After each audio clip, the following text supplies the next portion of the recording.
Cancer, bonjour à toutes, bonjour à tous. J'espère que tout le monde va bien. Merci beaucoup pour votre présence pour cette nouvelle vidéo dans laquelle nous allons parler des énergies pour le second semestre de l'année 2023 et pour laquelle je suis très heureuse de vous retrouver. Alors, pour ce tirage, j'ai utilisé 3 jeux. Un oracle dont je n'ai extrait qu'une seule carte qui peut nous donner une thématique, une clé de compréhension sur ce qui peut vous permettre d'évoluer sur ce premier semestre.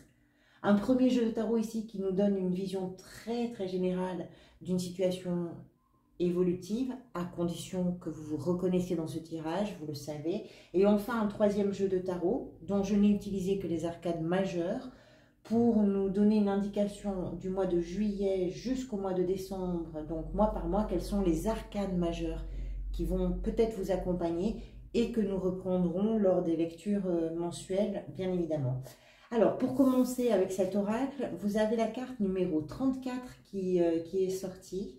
Les 3 mots qui sont associés à celle-ci sont bienveillance, respect et fidélité.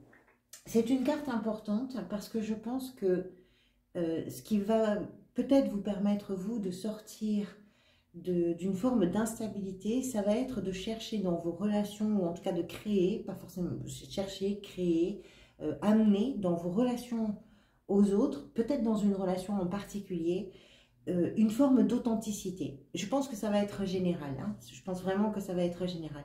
C'est à condition d'être authentique, c'est à condition de respecter l'autre, de vous respecter vous-même face aux autres, que vous allez pouvoir, je dirais, tirer le meilleur parti de ce que vous avez à partager avec les gens. Alors, évidemment, on va plutôt cibler avec cette carte la relation aux autres, mais d'une façon beaucoup plus générale, dans votre attitude, dans votre comportement. À partir du moment où vous travaillez sur votre authenticité, où vous travaillez sur votre façon comment je pourrais vous dire, d'échanger, de partager avec beaucoup de respect, avec beaucoup d'attention, avec une prise en compte totale, ou en tout cas la plus respectueuse des événements, des situations, des points de vue, des autres, des circonstances, etc. C'est quelque chose qui peut vous donner beaucoup d'espoir. C'est quelque chose qui peut vous renforcer véritablement. C'est quelque chose qui va vous permettre de vous y retrouver parce que vous allez vous donner de la force et que vous allez aussi donner de la force aux événements, aux gens, aux rencontres, aux relations, aux liens qui vous attachent à d'autres personnes. Ça peut être dans l'amour, ça peut être en amitié, ça peut être dans des relations familiales, ça peut être dans votre façon de vous engager dans votre travail, de vous engager dans votre gestion du quotidien. Ça peut vraiment être élargi à tout un tas de domaines, bien évidemment. Il n'y a pas vraiment grand-chose à dire de cette carte de plus. C'est une belle promesse quelque part. C'est important, c'est une très belle promesse, de douceur de vie aussi. On ramène de la douceur dans son existence. Au cœur du tirage, pourquoi il y a besoin de tant de douceur? Parce que vous avez une 5 d'épée qui nous parle de tout ce qui est à l'intérieur de vous probablement conflictuel. Le conflit à l'intérieur de vous s'exporte forcément à l'extérieur. Soit vous êtes en difficulté dans votre travail, soit vous êtes en difficulté avec certaines personnes, soit vous êtes en difficulté peut-être dans une relation amoureuse, dans une relation amicale, dans une relation familiale. C'est possible, ici on a un valet, donc ça peut être dans une relation parent-enfant, enfant-parent, à vous de voir. Mais il y a une instabilité, et cette instabilité, elle peut venir aussi du fait qu'on ne respecte pas l'autre dans l'amour qu'on a à échanger avec l'autre. Et il peut y avoir quelque chose comme ça. Ça, ce sont des conflits aussi intérieurs.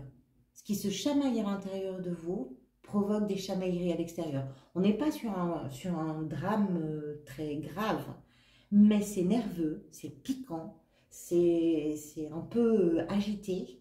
Et c'est pas très intéressant parce que ça n'est constructif finalement pour personne. On n'en sort jamais bien d'une 5 d'épée. Personne. Ni celui qui a eu le dernier mot, ou celle qui a eu le dernier mot, ni ceux qui ont tourné le dos. Personne n'en sort bien. Ça, c'est quelque chose qui doit s'améliorer. Mais je pense que c'est surtout d'abord à l'intérieur de vous que ça se passe. Et c'est tout un travail de considération aussi de l'autre que vous avez à faire et que vous avez probablement envie de faire. Qu'est-ce qui vous a peut-être amené vers ça? Je vous parlais d'un enfant. Le valet de bâton, ça peut représenter effectivement une énergie jeune. Ça peut représenter aussi quelqu'un qui s'est comporté avec une forme d'immaturité dans une situation. Le valet, comme tous les valets, sont toujours des énergies très, très jeunes, très fougueuses. Les bâtons sont associés au feu, à la passion, à l'enthousiasme. Ce sont des énergies vitales, ce sont des énergies qui nous font du bien en général. Hein. On est vraiment dans des choses qui sont passionnantes, intéressantes, qui nous motivent, qui nous stimulent, etc. Ce valet, lui aussi, c'est une belle promesse. C'est une énergie créatrice, c'est une nouvelle passion, c'est une aventure, c'est un voyage. Ça peut être aussi un message, ça peut être quelque chose d'inattendu, ça peut être une formation. Ça va vraiment dépendre de votre situation. D'une façon générale, je dirais que quelque chose, soit d'immature, soit de nouveau, finalement, a été décevant. Quelque chose n'a pas été honnête, c'est possible. Quelque chose vous avez peut-être procrastiné, c'est possible. Vous avez fait preuve d'immaturité, c'est possible. Et tout ça, ça a généré un conflit intérieur. C'est-à-dire qu'au lieu d'être peut-être une belle promesse, finalement, ça a ripé quelque part et ça a amené à une situation instable. Je ne vois pas comment un valet, parce qu'il a quand même beaucoup de points positifs, hein, au départ, on est vraiment sur quelque chose qui est passionnant, qui est nouveau. Alors, peut-être qu'il y a eu une aventure ou quelque chose qui vous a amené vers des promesses, vers des attentes particulières, etc. Et puis, à un moment donné, quelque chose s'est pas bien passé, peut-être. C'est possible. Parce que je ne vois pas comment on peut, avec une très belle promesse comme un valet de bâton, arriver sur une 5 d'épée. Autrement que parce qu'il s'est passé quelque chose qui n'était pas forcément prévu. Vous, ce que vous voulez, est représenté ici par la reine de denier. Bien, la reine de denier nous parle effectivement de votre capacité à régler les choses, à apporter des solutions, à vous comporter en personne mature et mûre et totalement à l'écoute de ce qui se passe. Cette reine apporte le confort, cette reine équilibre les choses, la vie personnelle, la vie professionnelle, elle règle les problèmes financiers, elle règle la mauvaise gestion de tout un tas de choses. Elle est très pratique, cette reine. Et elle est consciente que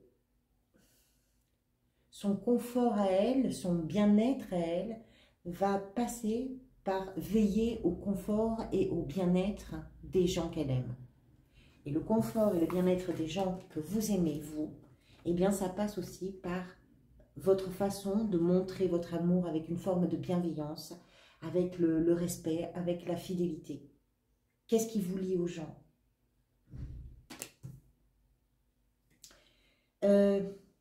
Vous trouvez les solutions. Vous avez la capacité de trouver les solutions, c'est sûr. Les deniers sont souvent, on va dire, reliés à la matérialité, à l'argent, au professionnel, mais je ne pense pas que ce soit forcément ça. Je pense que là, ce dont elle parle, cette reine, c'est les valeurs, vos valeurs. Qu'est-ce qui est important pour vous? Quelles sont les valeurs que vous voulez conforter et réconforter? Quelles sont les solutions que vous allez trouver pour apaiser? Qu'est-ce que vous allez mettre en route?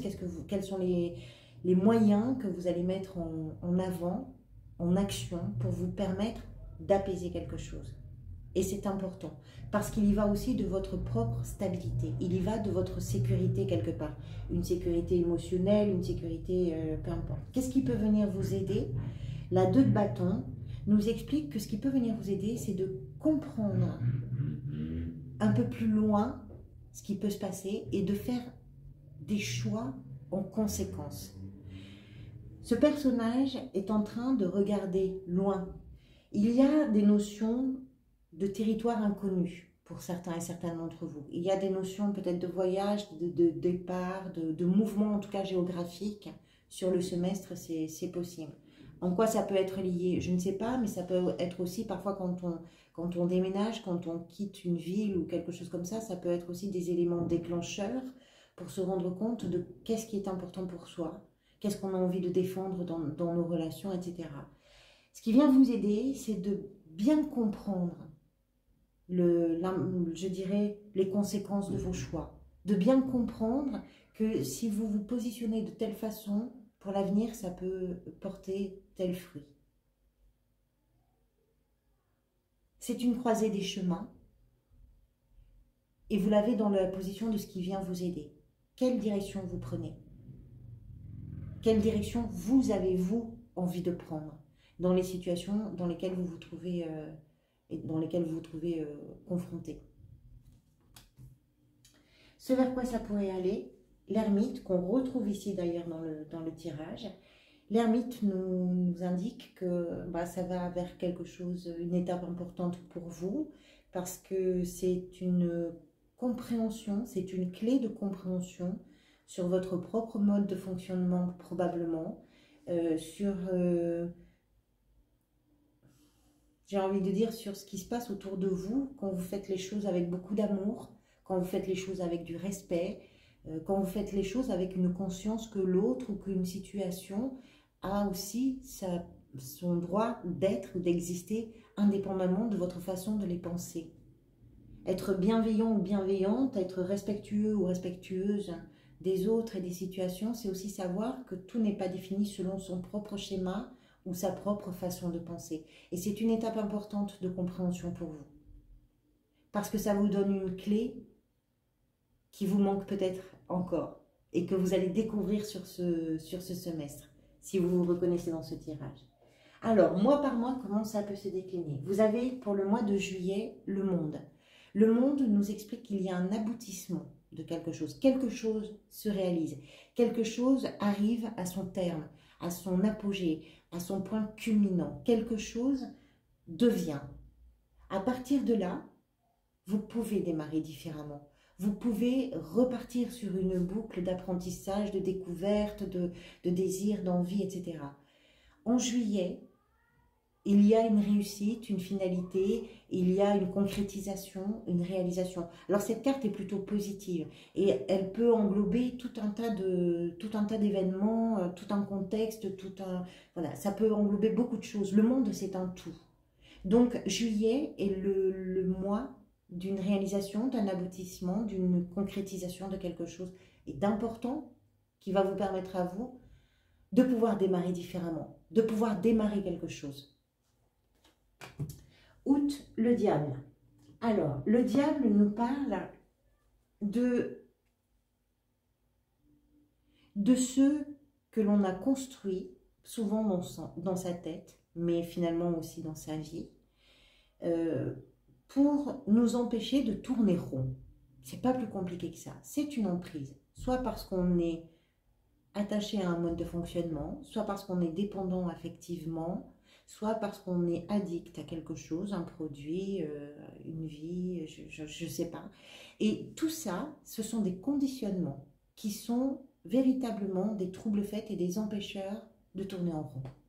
Le diable, c'est comment on se laisse manipuler soi-même, ou comment on se manipule soi-même au travers de choses qui peuvent être véritablement emprisonnantes, qui ne sont pas forcément la réalité, mais avec lesquelles on a collaboré, on a cohabité pendant longtemps, et puisqu'on collabore avec nos propres obsessions, avec nos propres fonctionnements, avec une façon d'évaluer quelque part aussi, puisqu'on fait ça depuis longtemps, finalement c'est plus difficile de se libérer, parce qu'il faut conscientiser d'abord les choses. Il faut se rendre compte pourquoi on est dépendant affectif, pourquoi on est addict, pourquoi on ne se trouve pas bien, pourquoi on ne se trouve pas compétent, pourquoi on a l'impression qu'on ne mérite pas, pourquoi. Et une fois qu'on commence à poser des parce que, et vous y arrivez sur le mois de septembre, je pense, mais d'abord, vous avez le mois d'août. Pourquoi? Septembre, donc, l'introspection, le sage qui est en vous, la sagesse qui est en vous, vous lui laissez une part et une place gigantesque. Parce que vous avez besoin de retrouver sans doute du sens aux événements, du sens dans ce que vous vivez et du sens. Le sens, il est simple, hein, il est ici. faites les choses avec amour. Respectez-vous, respectez les autres. Faites les choses avec amour. C'est ça qui donne du sens. Et bon, parfois, on fait ce qu'on peut. Voilà. Mais vous allez prendre le mois de septembre pour comprendre de quoi vous êtes capable, de quoi vous n'êtes peut-être pas capable. Et ça va vous permettre d'avancer. Parce que vous allez vous donner des réponses importantes et de vraies réponses. Octobre, vous avez le pendu. Un temps où les événements, la vie s'organise peut-être pour mettre un petit coup de frein à quelque chose, pour mettre une situation sur pause, le temps que vous compreniez la différence entre votre regard et celui de quelqu'un d'autre, la différence entre votre point de vue et la réalité. À partir du moment où vous acceptez de ne pas pouvoir forcément intervenir, excusez-moi, c'est aussi savoir, c'est savoir laisser la place à ce que l'on ne maîtrise pas. On parle de lâcher prise avec le pendu. Laissez la place à ce qui ne relève ni de vos compétences, ni de vos responsabilités, ni de votre bon vouloir ou de votre pensée. Les choses existent indépendamment de vous. Soit parce qu'en face, vous avez des personnes qui ne pensent pas forcément comme vous, soit parce qu'une situation ne se passe pas comme vous l'espérez, etc. Un temps de pause pour permettre d'ouvrir le regard sur une nouvelle façon de voir, d'entrevoir, de percevoir, de ressentir. Et ça permet de changer aussi son attitude. Ça peut être également l'occasion, on verra avec le tirage mensuel qui sera bien évidemment plus complet. Ici, vous avez le diable, je ne le perds pas de vue. Vous avez quand même des conflits quelque part à l'intérieur de vous à apaiser. Ça peut être l'occasion pour vous, le mois d'octobre, de prendre conscience de vos blocages, de vos propres blocages. Alors, prendre conscience, c'est bien. Après, il y a tout un travail, évidemment, à faire dessus. Mais le pendu nous indique ça. Le pendu nous dit, on va poser 2 secondes, et pendant ce temps de pause, tu dois avancer. Novembre, justement, vous avancez, le chariot. En novembre, les choses bougent, vraiment, peut-être même concrètement, géographiquement, peut-être que vous déménagez. Je vous disais qu'il y a quand même des notions de voyage dans votre jeu, on le retrouve ici. Il peut y avoir des déménagements, il peut y avoir des mouvements, vous changez d'appartement, vous changez de ville, vous avez quelque chose qui vous met en lien avec l'étranger, vous avez quelque chose, ça peut être aussi d'aborder, je ne sais pas, un travail que vous ne connaissez pas et c'est pour vous des territoires inconnus. On a quand même des notions de territoire qui bougent dans ce tirage. Le chariot de novembre nous explique que quelque chose se met véritablement en route, en marche, que vous savez où vous avez envie d'aller, vous savez la direction que vous avez envie de prendre. Donc, à vous maintenant de prendre les rênes et puis de mettre les montures au pas dans une même et seule direction parce que c'est ce qui va vous permettre d'atteindre les objectifs. Le chariot, c'est ça. Ça se met en route, ça s'accélère. C'est une carte de progrès et de progression, de développement vers des réussites, vers des triomphes, vers des choses qui peuvent vraiment apporter une satisfaction, mais rien ne se passera sans vous. C'est à vous de faire, en tout cas. D'une façon générale, c'est toujours à nous de faire. Et c'est parce que les choses bougent, c'est parce que vous faites bouger les choses, qu'au mois de décembre, il y a une véritable renaissance pour vous. Et ça vient de loin, probablement, parce que le jugement, c'est renaître, mais dans son authenticité, alors qu'on s'est présenté au monde d'une façon depuis longtemps, et là tout d'un coup on renaît sans tous ces apparats, on n'a plus la même figure quelque part. On est soi, on est vrai, on est authentique. Alors le jugement, ce sont des énergies qui peuvent aussi être un petit peu comment je pourrais vous dire, pas difficile, mais pas évidente en tout cas. Pas évidente à traverser. C'est souvent une carte qui arrive, le jugement, après une période compliquée, parce qu'elle nous pousse, ça nous pousse à renaître. Et c'est pas toujours simple. Et encore une fois, je pense que véritablement, la clé de votre semestre à vous réside dans le fait de vous aimer, d'abord et de mieux aimer aussi les gens qui sont autour de vous, les situations que vous vivez, de mieux aimer ce que vous avez à partager, à vivre, à traverser. Voilà pour vous et pour ce semestre. Merci beaucoup pour votre présence et puis pour vos engagements sur la chaîne. Je vous retrouve bientôt pour les lectures du mois de juillet. Voilà, je ne sais pas quand est-ce que vous regarderez cette vidéo. Pour ceux en tout cas qui la regarderont à la sortie, prenez soin de vous, profitez de chaque instant. Merci pour tout, à très bientôt.